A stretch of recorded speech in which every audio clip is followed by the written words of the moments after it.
Herkese merhaba. Bugün unsuz, yağsız, sağlıklı, nefis bir poğaça yapıyoruz. Malzemeleri sayarak hemen başlayalım. 2 bardak suda beklemiş nohut kullanacağım. Karbonatlı suda yaklaşık bir gün boyunca bekletiyorum. Sonra suyunu süzüyorum, yıkıyorum. Buzluğa atıyorum. Gerek oldukça böyle kullanıyorum. 3 tane yumurtam var. Onları katacağım.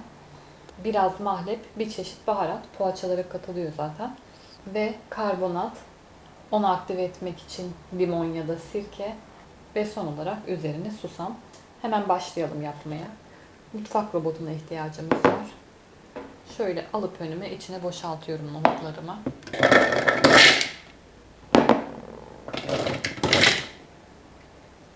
Biraz mahlep, karbonat,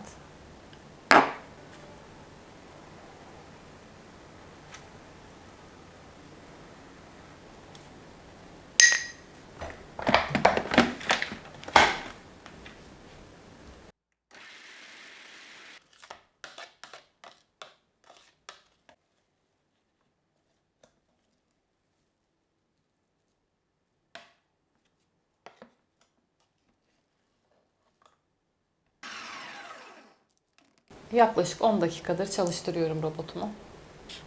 Nasıl bir kıvamda olduğunu göstereceğim şimdi. Şöyle pürüzsüz olmalı. Nohut taneleri yok içinde. Patates püresi gibi bir kıvam. Bu şekilde olmalı. Aksi durumda lezzet olarak bambaşka bir şey ortaya çıkıyor. Yani güzel poğaçalarınız olmaz. Böyle hamur gibi olacak. Yumurtaları baştan eklemiyorum çünkü bu kıvama gelmiyor. Herhangi bir sıvı ekleyecek olsanız bile başta eklemeyin. Bu tarif dışında başka bir tarif yapınca dahi. Pürüzsüz bir kıvama gelmek için ne kadar az sıvı o kadar iyi. Şimdi yumurtaları da teker teker ekleyeceğim yine. Hatta önce bir tanesinin sarısını katacağım.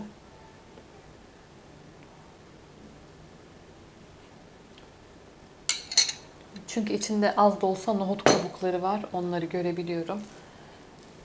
Bir yumurtayla çevireceğim biraz daha. Ve tam pürüzsüz bir kıvam olmuş olacak.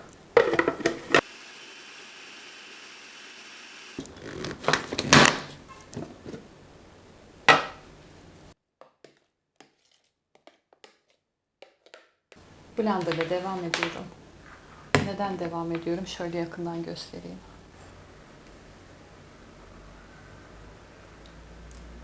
Tam pürüzsüz bir kıvam değil. Bu şekilde olunca hamurda boşluklar var gibi tuhaf bir yapısı oluyor.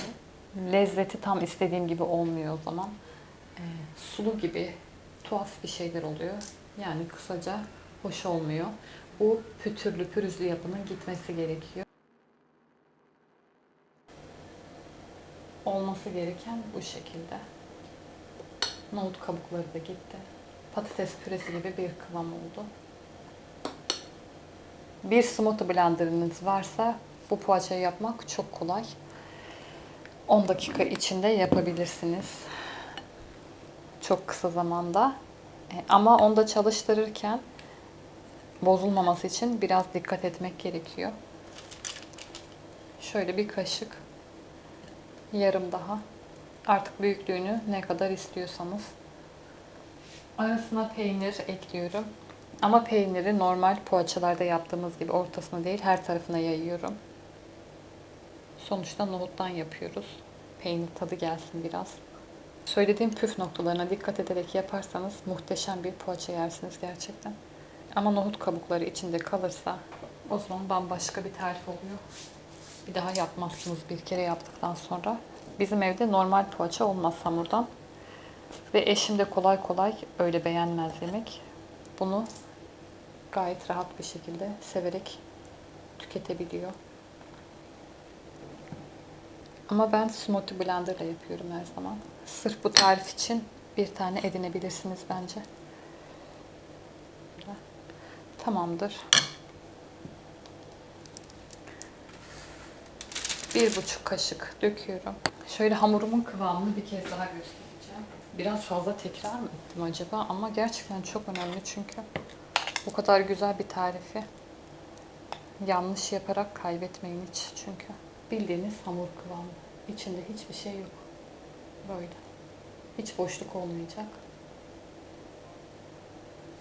Şuraya bir tane yuvarlak sığdıralım. Kaşığımı suya batırdım. Birkaç tanesine yumurta süreceğim. Hiç sürmeseniz de olur. Şöyle artan yumurta vardı dolapta. Onu sürüyorum sadece. Aslında şuna da düzlenebilir. İlk defa yumurta sürdüğüm için yeni fark ettim. Şuna da gayet güzel düzleniyor vallahi. Evet, daha güzel oluyor kaşıktan hatta. 180 derecede önceden ısıttığım fırında 15-20 dakika pişiriyorum ve geliyorum. Sonra tadıyoruz.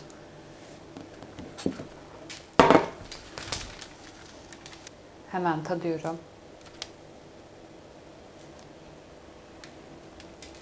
Dokusu bu şekilde.